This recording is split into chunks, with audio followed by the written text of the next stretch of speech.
Assalamualaikum warahmatullahi wabarakatuh. Perkenalkan, saya Zahra Priani dengan NPM 121200001 akan menjelaskan mengenai soal yang ketiga, yaitu pengujian pada data kuesioner. Pada video sebelumnya, saya tidak bisa melanjutkan videonya karena terdapat gangguan yang tidak bisa membuat saya untuk melanjutkan videonya. Jadi saya membuat video baru untuk soal yang ketiga. Nah, pengujian data kuesioner. Data primer adalah data yang diperoleh oleh peneliti dari sumber datanya. Jadi pada data primer ini dia tidak melalui perantara, langsung oleh ke sumbernya. Kalau data sekunder, dia melalui perantara. Nah, di sini terdapat petunjuk di mana buka data Excel data kuesioner primer untuk menyelesaikan soal 3 pada program SPSS. Diminta lakukan pengujian kualitas data pada data kuesioner primer. Yang B, interpretasikan apakah data tersebut reliable dan valid. Nah, untuk pengujian asumsi klasik, yang pertama, bagaimana hasil dari uji normalitas pada data kuesioner primer? Jelaskan. Bagaimana hasil dari uji heteroskedastisitas data kuesioner primer? Jelaskan. Dan yang terakhir, bagaimana hasil dari uji multikolinearitas data kuesioner primer? Jelaskan. Nah, jadi pada data primer ini terdapat beberapa uji data. Yang pertama, data statistik deskriptif, lalu yang kedua uji kualitas data, di mana uji kualitas data ini ada dua, yaitu uji validitas dan uji reliabilitas. Lalu yang ketiga, uji asumsi klasik, keempat uji regresi linear berganda, kelima uji hipotesis, di mana uji hipotesis ada dua, yaitu uji T dan uji F, dan yang terakhir uji koefisien determinasi. Ya, langsung saja kita ke SPSS-nya. Nah, ini dia SPSS-nya. Langsung saja kita import dulu datanya. Caranya sama ya.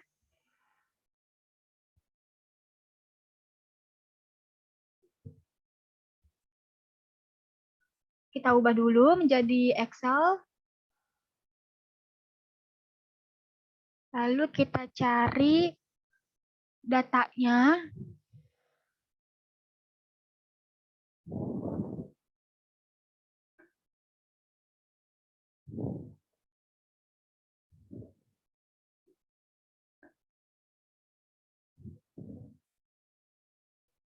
Sebentar ya. Datanya di mana ya?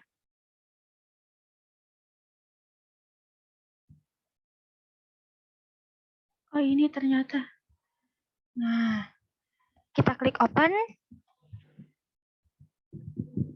Lalu kita klik OK.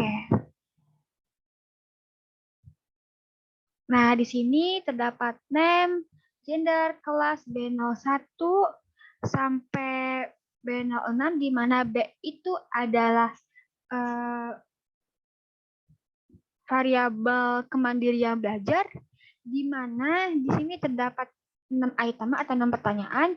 Lalu di sini ada M, yaitu variabel motivasi belajar, di mana M01 sampai M05 ini terdapat 5 item atau 5 pertanyaan. Lalu yang terakhir W, yaitu prestasi praktikum, di mana dari W01 sampai W07 ini terdapat 7 item atau 7 pertanyaan. Ya, di sini kita lihat dulu pada variabel view-nya. Nah, karena terdapat skala pada variabel 3 variabel itu, maka kita isi terlebih dahulu yang bagian values dari B01 sampai W07. Skala 1 sampai 5, di mana skala 1 sangat tidak setuju, lalu skala 2 tidak setuju, lalu skala 3 itu netral, skala 4 setuju, dan skala 5 sangat setuju. Ya, kita isi dulu si values. Jadi 1 sangat, jangan caps lock, sangat tidak setuju. 2 tidak setuju. 3 netral. 4 setuju. Dan 5 sangat setuju. Kalau sudah, kita add semua, kita klik OK. Nah, kita copy. Habis itu bagian dari sini sampai panel 7 kita paste. Nah, ini sudah ya. Kalau sudah, kita balik lagi ke data view.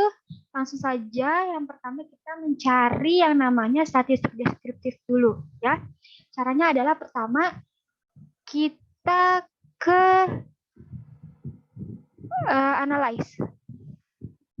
Lalu kita ke bagian deskriptif statistik. Aduh, ketutupan, maaf. Ulang ya, kita ke analyze, deskriptif statistik, lalu kita ke frequency.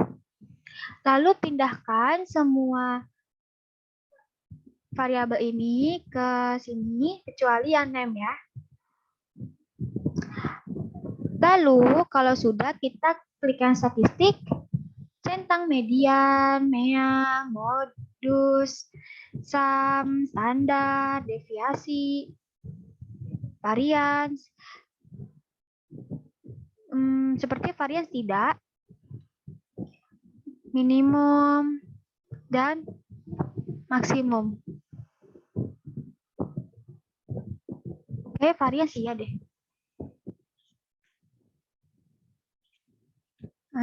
Klik OK. Nah, ini dia. Sudah muncul. Pada tabel statistik ini, pada bagian valid, semua variabel ini sama jumlahnya, yaitu 171. Missing nol-nya semuanya sama, 0. Berarti datanya ini semuanya dapat terbaca. Lalu ada mean, median, terus modus, dan juga yang lainnya. Lalu kita lihat pada yang gender. Pada gender ini, kita lihat laki-laki ada 109, perempuan ada 62, totalnya adalah 171.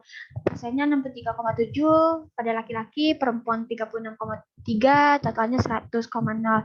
Lalu pada valid persen 63,7 pada laki-laki dan perempuan 36,3, totalnya 100,0. Lalu kumulatif persen 63,7 pada laki-laki dan pada perempuan itu 100,0.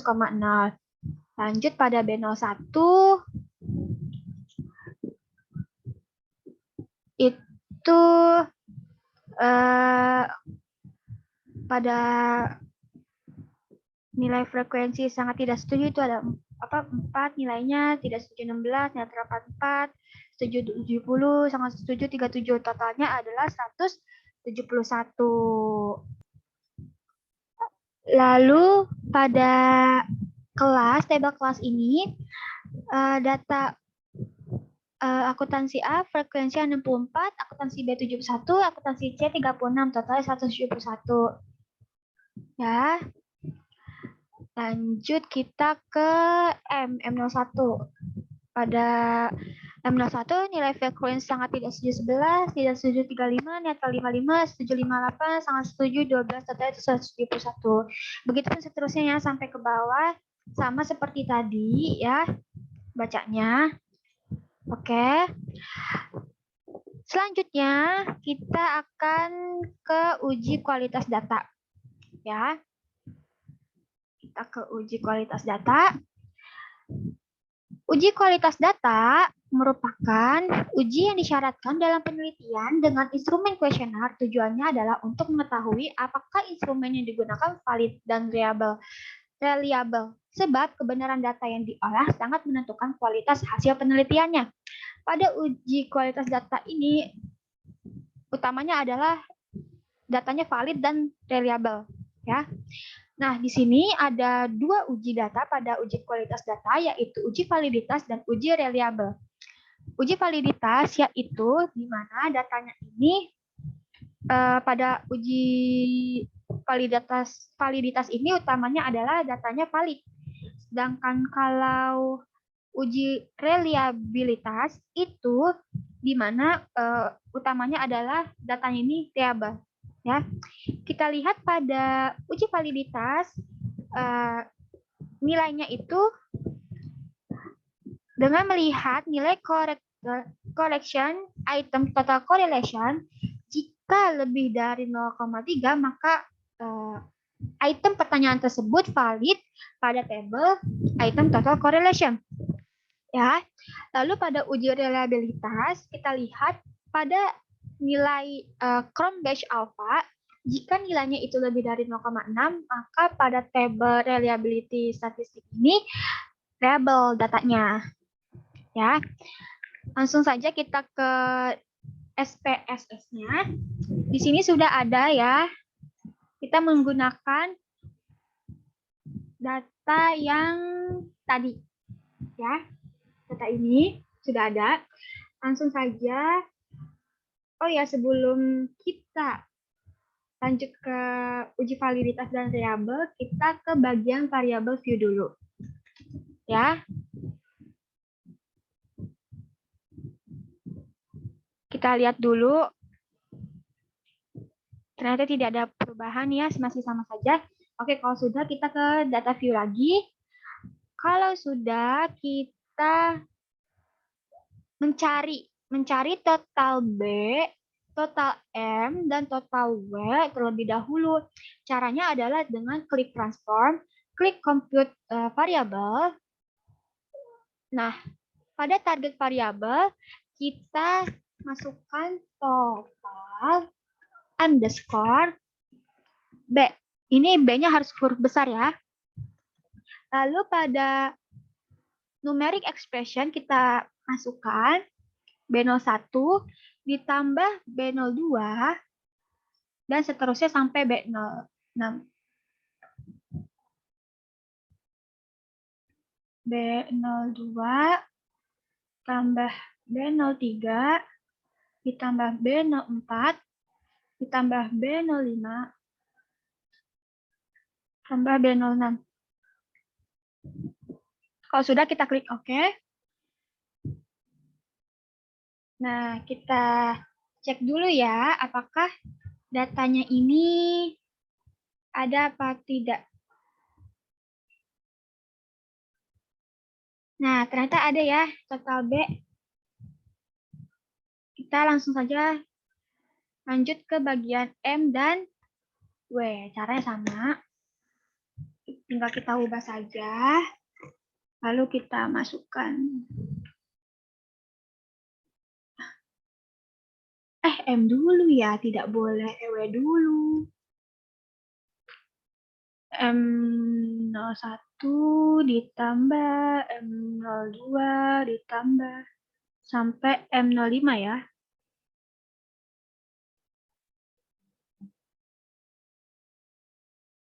Nah, kalau sudah kita klik OK. Sudah muncul lagi, lanjut ke terakhir W. Jangan lupa huruf besarnya. Lanjut kita ke M.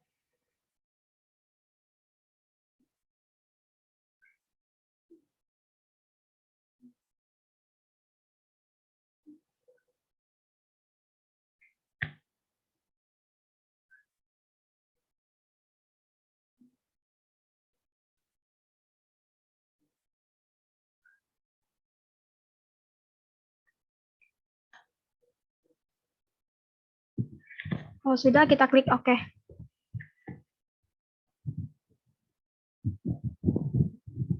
Nah, ini sudah muncul semua ya. Nih, sudah muncul semua total B, total M, dan juga total W. Nah, setelah itu kita ke data variable view dulu, kita ubah desimal menjadi 0. Lalu pada total M kita ubah menjadi scale, harus sama seperti total B dan total W. Nah, kalau sudah, kita langsung saja lanjut ke uji validitas dan uji reliable. Caranya adalah kita klik analyze, lalu klik scale, klik reliability analysis, lalu kita pindahkan B01 sampai B06, B01,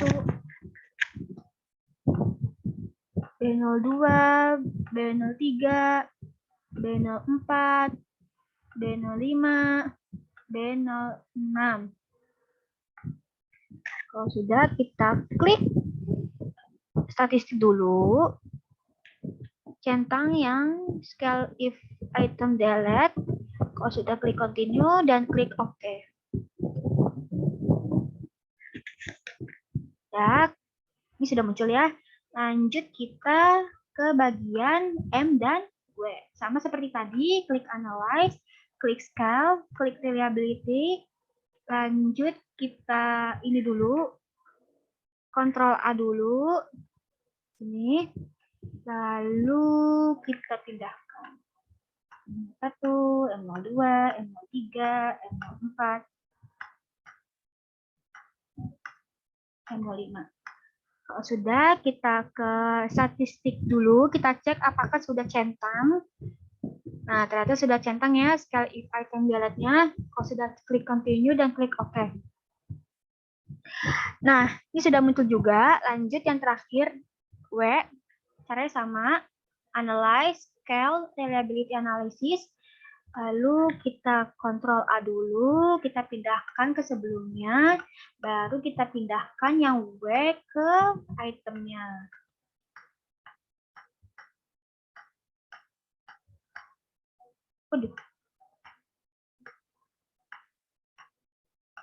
Nah, kalau sudah, kita cek lagi nih di bagian statistik apakah sudah centang apa belum. Dan ternyata sudah ya, harus dipastikan setiap variabel B, M, dan W itu harus dicek dulu statistiknya apakah sudah centang scale if item delete-nya atau tidak ya. Kalau sudah, klik continue dan klik OK. Nah, ini sudah muncul semua ya. Kita langsung aja analisis satu persatu. Nah, yang pertama itu kita lihat pada scale of variable.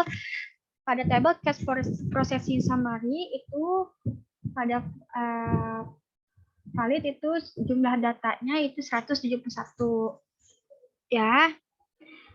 Lanjut kita ke bagian item total statistik ya.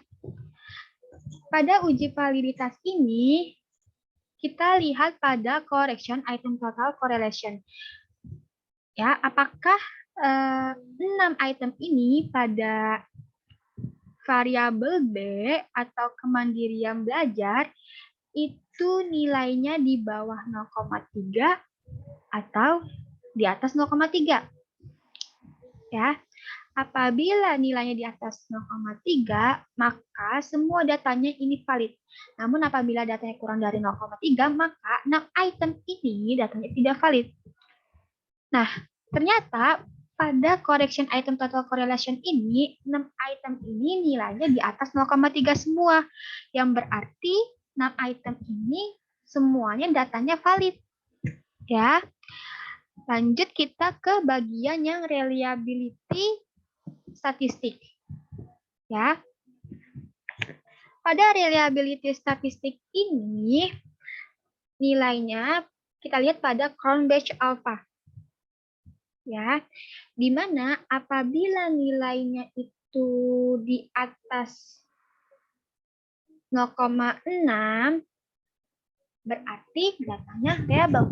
Apabila di bawah 0,6 datanya tidak reliable. Kita lihat di sini 0,76 ini kan di atas 0,6 ya, berarti datanya reliable. Nah, kita lihat pada tabel item total statistik ini di variabel B, kita lihat pada Cronbach alpha if item delete, ini nilainya ternyata di atas 0,6 semua. Berarti datanya reliable. Jadi, pada variabel B atau kemandirian belajar, itu uji validitas data dan juga reliability-nya itu semuanya itu datanya valid dan reliable. Kita lanjut ke bagian M. Pada bagian M, kita lihat di tabel yang sama, yaitu item total statistik di bagian correction item total correlation. Di mana kita lihat apakah 5 item ini nilainya di atas 0,3 apa di bawah 0,3. Ya, ternyata 5 ke item ini datanya itu nilainya di atas 0,3 semua, yang berarti datanya itu kevalitan. Ya. Lanjut pada reliability, nilainya itu pada Cronbach alpha itu 0,818 di atas 0,6, berarti datanya itu reliable. Lanjut kita ke sini. Lihat di bagian 5 item ini apakah datanya ini reliable atau tidak. Dan ternyata nilai pada 5 ke item ini nilainya di atas 0,6 semua, yang berarti datanya reliable. Jadi variabel B atau motivasi belajar sama seperti variabel B, yang berarti datanya valid dan reliable semua. Kita lanjut ke bagian terakhir, yaitu ke bagian variabel W atau apa ya tadi? Aduh, saya lupa.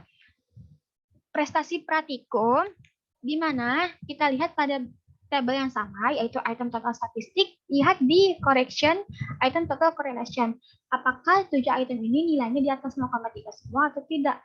Dan ternyata nilainya di atas 0,3 semua, yang berarti pada variabel W datanya valid semua.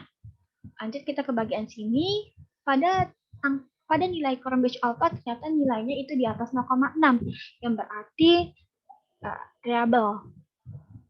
Dan kita lihat di bagian W ini, di variabel W ini, apakah Cronbach alpha item delete ini nilainya di atas 0,6 semua atau tidak. Dan ternyata nilainya di atas 0,6 semua, yang berarti datanya reliable. Jadi, pada variabel W atau prestasi praktikum ini sama seperti B dan W. Jadinya semua datanya valid. Berarti ketiga variabel ini, B, M, dan W, itu semua datanya pada uji validitas dan uji reliabilitas itu datanya valid dan reliable. Seperti itu ya. Langsung saja kita lanjut ke bagian yang ketiga, yaitu uji asumsi klasik. Ya.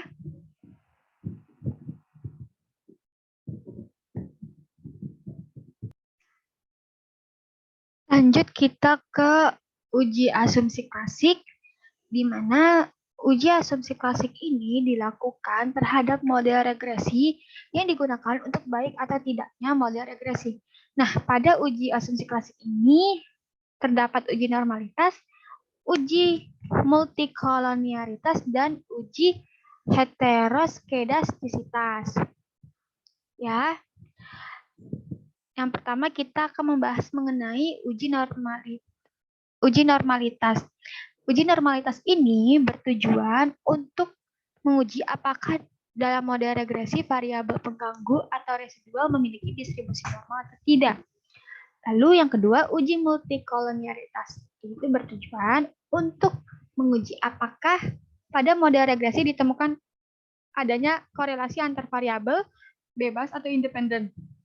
Lalu yang ketiga, uji heteroskedastisitas, yaitu untuk mengetahui apakah dalam model regresi terdapat kesamaan varians dari residual suatu pengamatan ke pengamatan lainnya. Nah, di sini lanjut ke bagian yang uji hipotesis ya dilakukan untuk mendapatkan gambaran mengenai hubungan antara variabel independen X1 dan X2 dengan variabel dependen Y. Nah, dalam penelitian ini pengujian hipotesis dilakukan dengan cara sebagai berikut. Yang pertama, analisis regresi linear berganda, lalu uji statistik T dan uji statistik F, dan uji koefisien determinasi.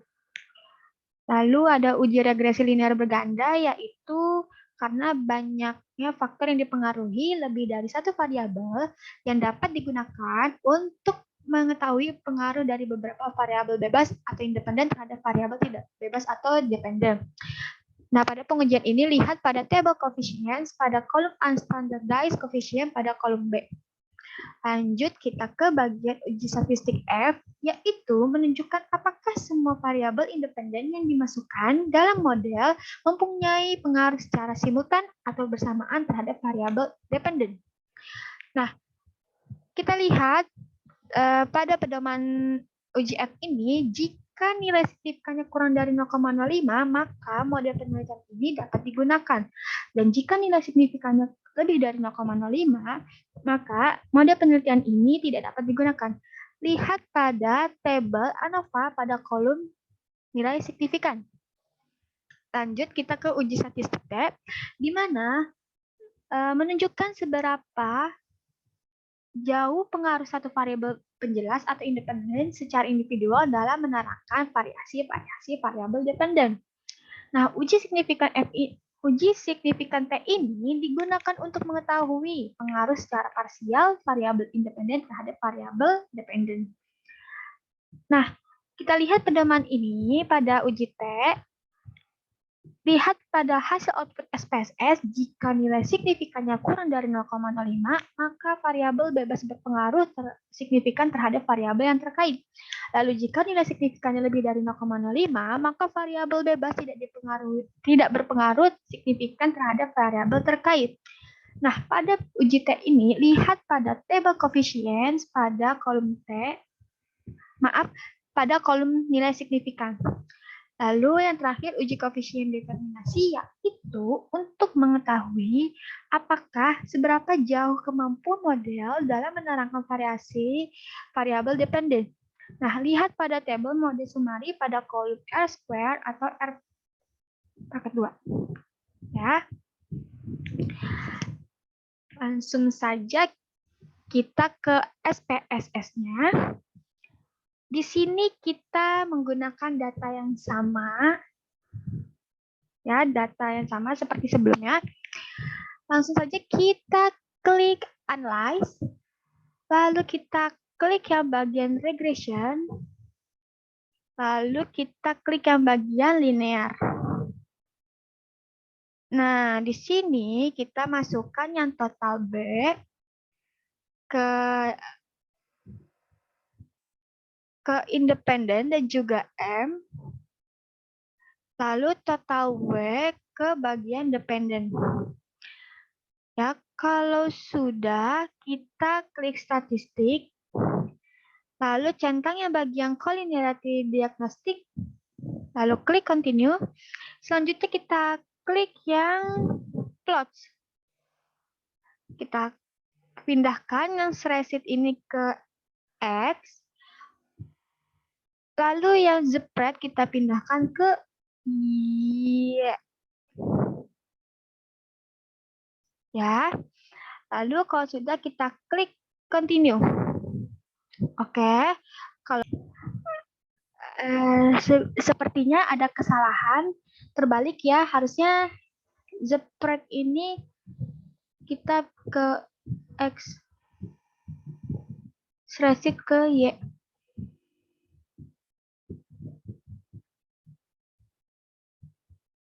Kalau sudah, kita lanjut ke bagian save. Oh ya, sebelumnya kita continue dulu, lanjut ke bagian save. Lalu kita, maaf ketutupan, kita centang yang unstandardized. Lanjut kita klik continue. Kalau sudah, kita klik OK.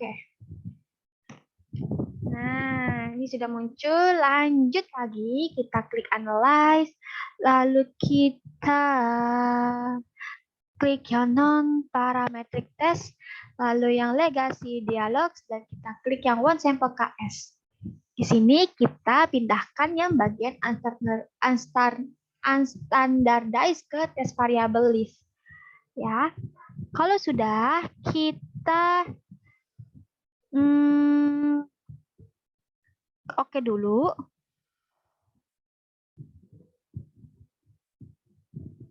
Nah, ini sudah muncul, berarti semuanya sudah lengkap ya ini. Langsung saja kita analisis. Yang pertama itu uji normalitas.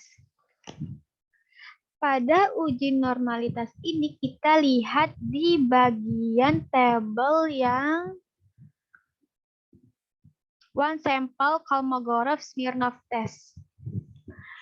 Di sini lihat di bagian nilai signifikannya yang signifikan to Taylor, di mana nilainya ini adalah 0,074.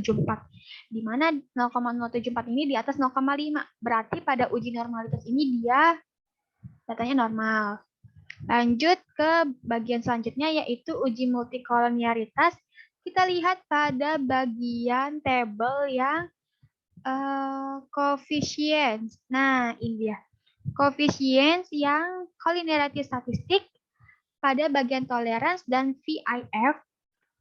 Pada tolerance, angkanya itu 0,789 pada total B dan juga M, yang berarti dia lebih besar dari 0,1. Dan pada VIF ini, nilai total B dan total M ini adalah 1,268. Nah, dia nilainya lebih kecil dari 10. Maka tidak ada masalah pada uji multikolonialitas ini. Lanjut kita ke bagian uji heteroskedastisitas di bagian scatter plot. Nah, ini dia scatter plot. Di sini kita lihat, di sini dia tidak terlalu dempet banget ya. Yang lingkaran ini tidak masuk ke dalam lingkaran sini, masih ada apa ya? Masih ada jaraknya begini, dan dia tuh menyebar seperti ini. Maka dia tidak ada masalah pada uji heteroskedastisitas. Lanjut kita ke bagian uji statistik F. Lihat pada tabel ANOVA. Mana ANOVA? Nah, ini dia. Lihat pada uji ANOVA. Kita lihat nilai signifikannya ini ternyata 0,000. Dia lebih kecil daripada 0,05. Maka secara bersamaan total B dan total M ini berpengaruh terhadap total W. Ya. Oke, lanjut ke berikutnya. Kita ke uji statistik T. Di mana dia ini tabelnya sama seperti uji multikolonialitas yang tabel coefficients, tetapi kita lihat pada bagian yang unstandardized coefficients di bagian B. Ya, kita lihat di sini nilai signifikannya ini 0,000 ya. Yang berarti dia di bawah 0,5. Maka variabel M, B dan M ini berpengaruh terhadap W. Ya. Lalu kita lihat pada bagian unstandardized coefficients yang B, kita lihat pada total B dan total M. Di sini dia dua-duanya angkanya positif. Yang berarti pada variabel B dia itu semakin besar, semakin tinggi kemandirian belajarnya, maka semakin besar prestasinya. Lalu pada M dia juga positif nilainya, maka semakin tinggi motivasi belajarnya, maka semakin besar juga prestasinya. Nah, kita ke bagian terakhir yaitu koefisien determinasi. Lihat pada data tabel yang model summary. Nah, ini dia model summary di mana lihat pada R square ya, yaitu nilainya ini 0,542. Di mana jika kita persentasikan ke dalam 100% yaitu sekitar 54,2. Yang berarti pada variabel B dan M ini senilai 54,2%. Nah, kan masih ada sisanya ya. Sisanya berapa sih? Sisanya itu 45,8%. Di mana 45,8% ini dia berpengaruh juga terhadap variabel lain, namun tidak diteliti dalam penelitian ini. Seperti itu, ya. Sekian dari saya. Kurang lebihnya mohon maaf. Kalau ada kata-kata yang salah, mohon dimaafkan. Sekian dari saya dalam menjelaskan ujian akhir semester ini. Kurang lebihnya mohon maaf. Wassalamualaikum warahmatullahi wabarakatuh.